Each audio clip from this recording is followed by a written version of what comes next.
Tonight, guilty on 2 counts. The judgment in a high-profile double murder trial.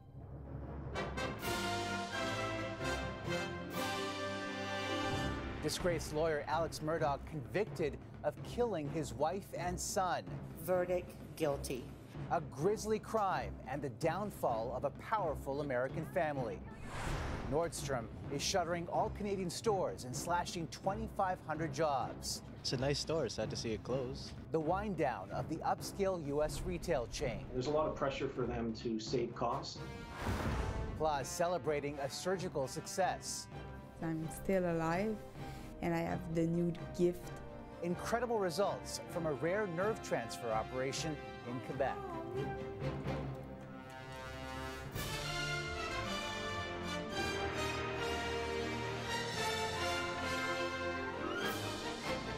CTV National News with Omar Sachedina. Good evening, everyone. A once prominent American lawyer is now a convicted double murderer after a jury rendered its decision tonight in a captivating criminal trial that uncovered shocking details. It doesn't matter who your family is. It doesn't matter how much money you have or people think you have. If you murder, then justice will be done in South Carolina. What began as an investigation into the killings of Alex Murdaugh's wife and son unraveled into allegations he stole millions from largely poor clients and accusations he even tried to cash in on a life insurance payout by staging his own death. CTV's Tom Walters on the verdict, the deception, and the downfall. There was nearly 6 weeks of testimony from more than 70 witnesses, including Alex Murdaugh himself. Mr. Murdaugh, are you a family annihilator? You mean like, did I shoot my wife and my son? Yes. No. But it took jurors just 3 hours to decide he did exactly that. Guilty, verdict. In a verdict late today, the disbarred former lawyer was found guilty on all 4 counts in the killing of his wife Maggie and son Paul. The two were shot to death in a kennel at the family home in South Carolina in June of 2021.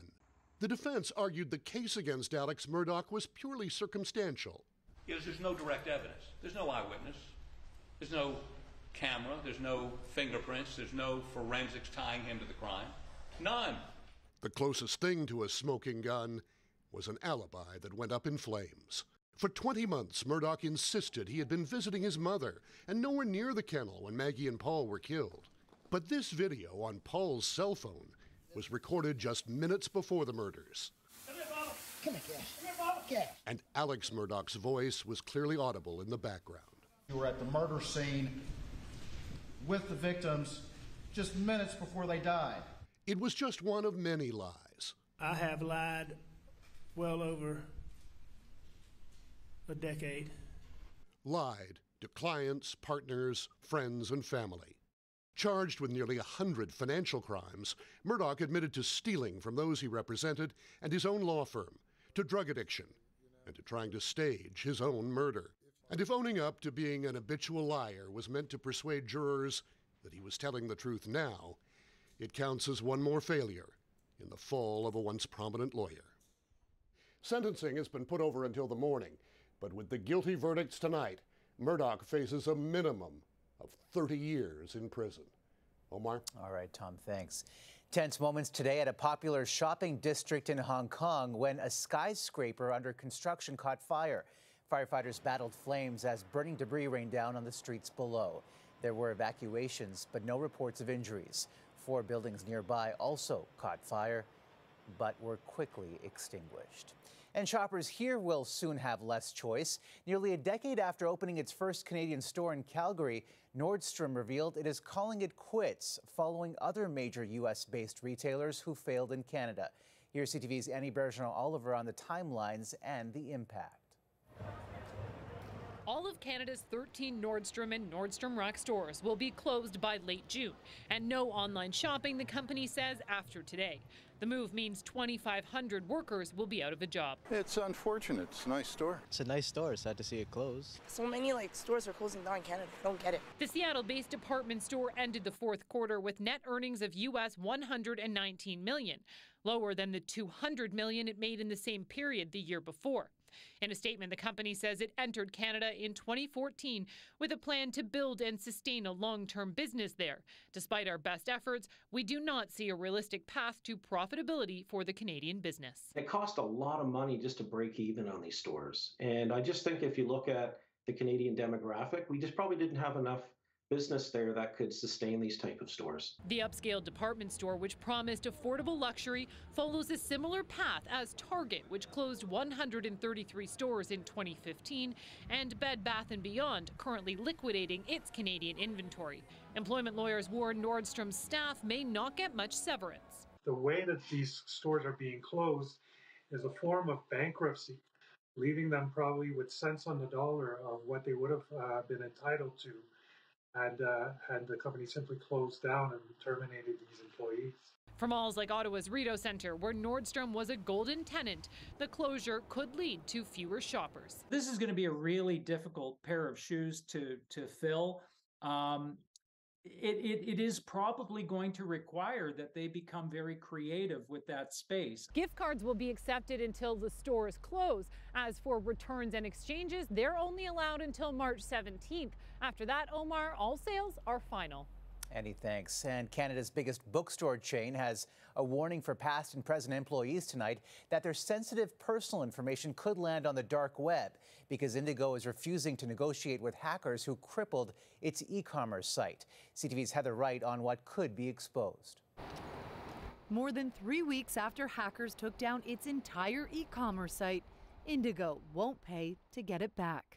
In a statement, the company says, given we cannot be assured that any ransom payment would not end up in the hands of terrorists or others on sanctions lists, Indigo has determined it would be inappropriate to pay the ransom. As a result, the stolen personal data of current and former Indigo employees, possibly social insurance numbers, addresses, and banking information, could be posted on the dark web any day. The fact that we still don't know, a month later, what the full impact and the how far-reaching this has been is, to me, very, very disappointing. The hackers used sophisticated ransomware known as Lockbit to gain control of Indigo's system. The tool has ties to Russian organized crime and has been described by the FBI as one of the most active and destructive ransomware variants in the world. Since 2020, hackers using Lockbit have targeted over 1,000 organizations around the world, including Toronto Sick Kids Hospital and the municipalities of St. Mary's, Ontario, and Westmount, Quebec. Indigo says so far it has not found evidence any customer data was stolen and has offered employees affected by the breach 2 years of identity theft monitoring, which experts call woefully inadequate. We need better frameworks around this. The companies offer 2 years of monitoring, but it's not enough. If there were some laws in place that compelled them to maybe step up a little bit more, maybe we'd be better protected as consumers. In Canada, there is little legislation stipulating how companies must protect employee information, though that could change as a new cybersecurity bill makes its way through Parliament. In the meantime, Indigo employees are being told to be vigilant. Heather Wright, CTV News, Toronto. Heartbreak in the northern Manitoba First Nation of St. Teresa Point tonight after 2 girls, both just 14 years old, died in the cold. Police say they were found outside a home where the temperature was hovering around -23. Crisis response team is actually coming into the community to meet with the leadership and to develop a response to these events. An already deadly avalanche season in Western Canada has killed 3 more people and injured 4 others near BC's Panorama Mountain Resort. CTV's Alberta Bureau Chief Bill Fortier on the latest backcountry catastrophe. Helicopters were grounded today as the backcountry ski company RK Heliski reels from what it calls its worst day in 53 years of operation. It's with heavy hearts that we're here today. Yesterday, the operator took a crew up near Invermere, BC, and one of the skiers triggered an avalanche. In total, there are 10 people caught up in this avalanche, one of which was a guide. 3 people were killed, 4 more seriously injured. A German news agency is identifying the victims as tourists from Bavaria, 57-year-old Christian Altman, 57-year-old Thomas Kra, and a 34-year-old with the first name Henning. The tour company insists it took all reasonable precautions. This is what we are trained to do as guides, as an organization. This skier went up with the same company 2 weeks ago and says proper training and equipment were provided. I've never felt unsafe. And everyone, their service is really good. It's been a deadly year in Canada's mountains. 12 people have been killed in avalanches, already the worst year since 2019, and there's still at least another month in this ski season. This has been a horrific avalanche season for British Columbia.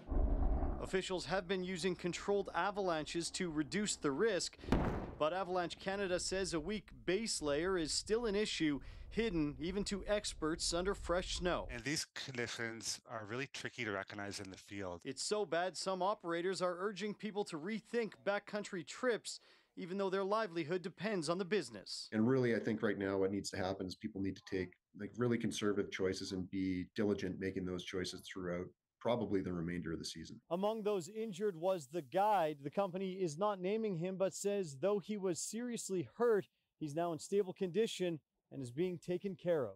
Omar. All right, Bill, thank you. A 35-year-old Ottawa man is facing a dozen charges, including arson and criminal negligence, in connection with a construction site explosion that injured 12 people. The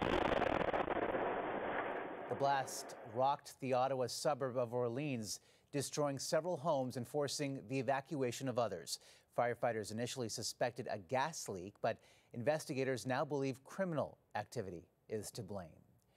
Manitoba became the latest province to ban Chinese-owned TikTok from government-issued devices because of security concerns. This comes as a parliamentary committee looking into foreign election tampering heard from several high-profile witnesses today, including the director of CSIS. CTV's Ottawa Bureau Chief Joyce Napier on what they said. The head of Canada's spy agency told MPs today that foreign interference is an enduring threat. The government of China. And that the Chinese Communist Party is pouring more money into a department dedicated to meddling in other countries' affairs. The budget of an organization dedicated to foreign interference is now larger than the entire overt diplomatic work that the PRC is engaging in. This is why the President of China, Xi Jinping, calls the UFWD one of its magic weapons.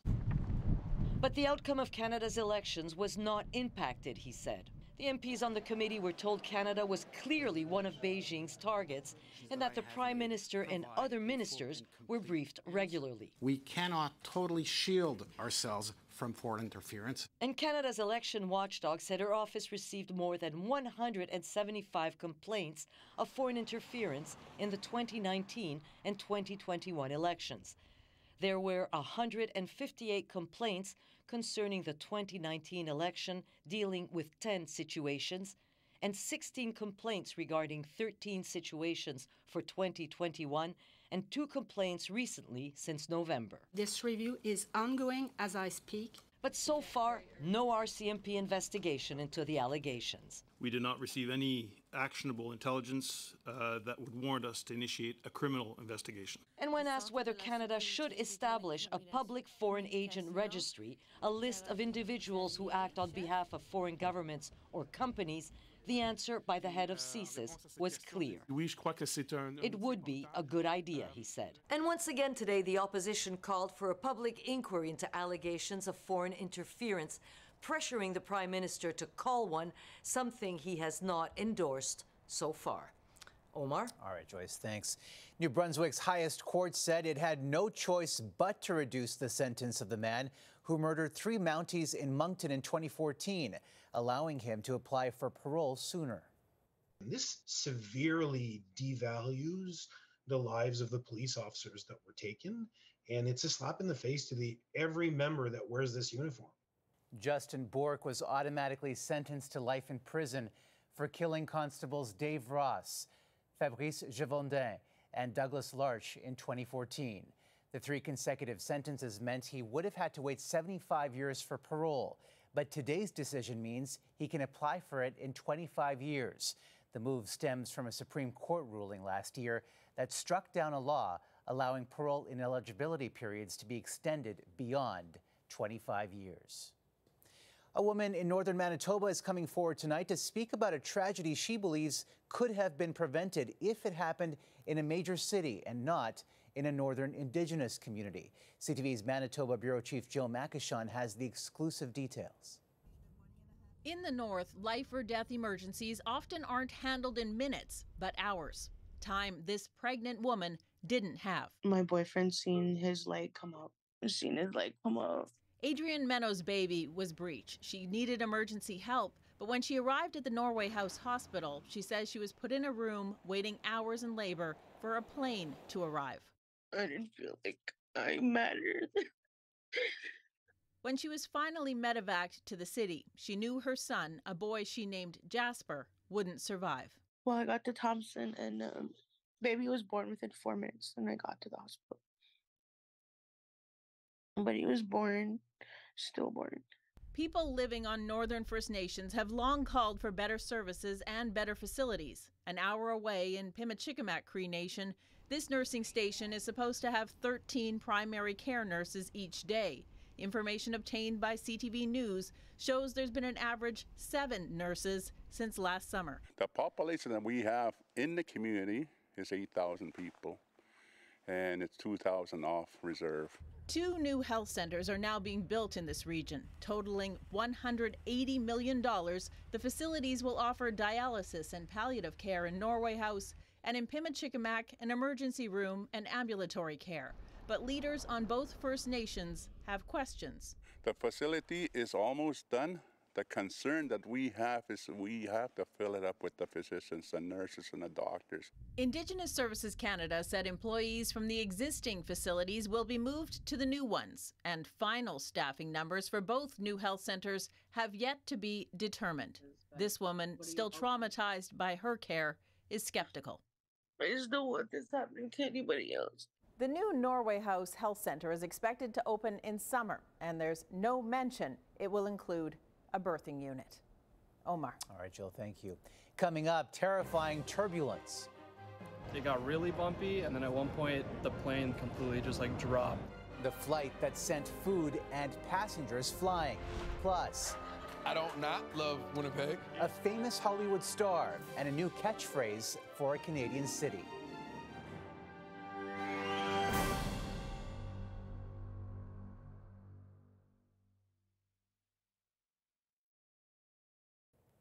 The FBI has charged a Michigan man with threatening to kill state government officials who are Jewish.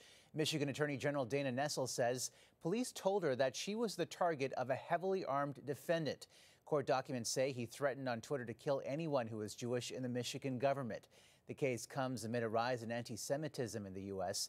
2 weeks ago, hate crime charges were laid against a suspect after 2 Jewish men were wounded after being shot as they left a synagogue.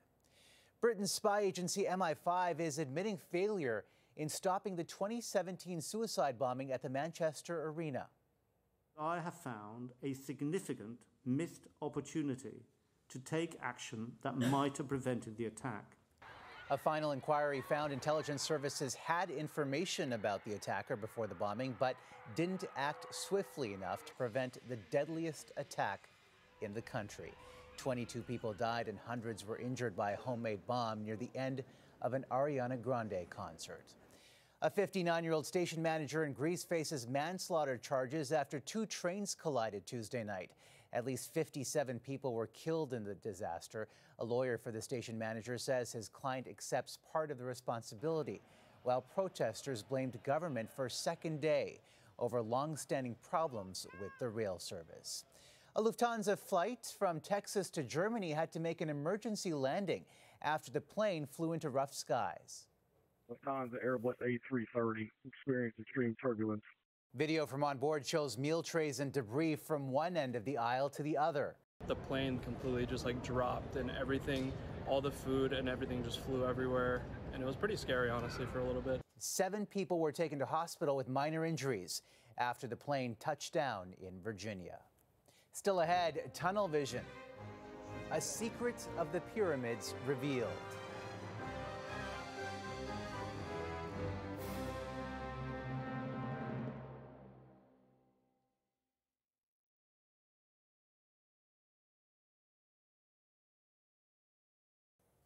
Scientists in Egypt got a high-tech glimpse into the past when they discovered a hidden internal corridor in the Great Pyramid of Giza. The chamber above the main entrance of Khufu's pyramid was located using modern scanning technology. An endoscope captured this footage of the 18 square meter space. Its function is still unknown, but such corridors often lead to further archaeological discoveries. Night gazers will have a second chance to see the celestial kiss of the solar system's brightest planets, Venus and Jupiter, tonight. The close encounter, or superconjunction, happens when two planets pass each other, appearing to be much closer together on Earth. At their closest, Jupiter and Venus will be half a degree apart, or a moon's width apart, before drifting away. And the city of Winnipeg got some love, well, sort of, from a Hollywood star on late-night television. Does Michael B. Jordan love Winnipeg? I don't not love Winnipeg. Is Michael... Tourism Winnipeg seemed to like that answer, tweeting, "Thanks for providing us with our next tourism campaign slogan." Then superimposed this T-shirt on a picture of the actor. After the break. Nerve transfer surgery consists of taking a nerve that still functions and transferring it to a nerve that is not functioning. The innovative surgery that's giving new hope to quadriplegic patients.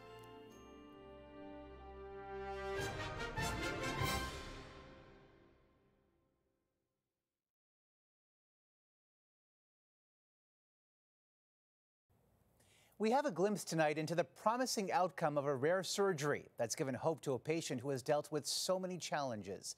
CTV's Vanessa Lee on how a nerve transfer procedure helped a Quebec woman. Ouais. It's little things like this most of us take for granted. Not Jeanne Carrière, who says she was given the gift of new hands. Before it was like that, completely closed, and now... And if I put my hands over here, we can see that it opened wider. In December of 2021, she barely survived a 70-meter fall. She broke her neck and became paralyzed from the chest down. I was able to imagine myself in a wheelchair and not being able to walk, but my hands,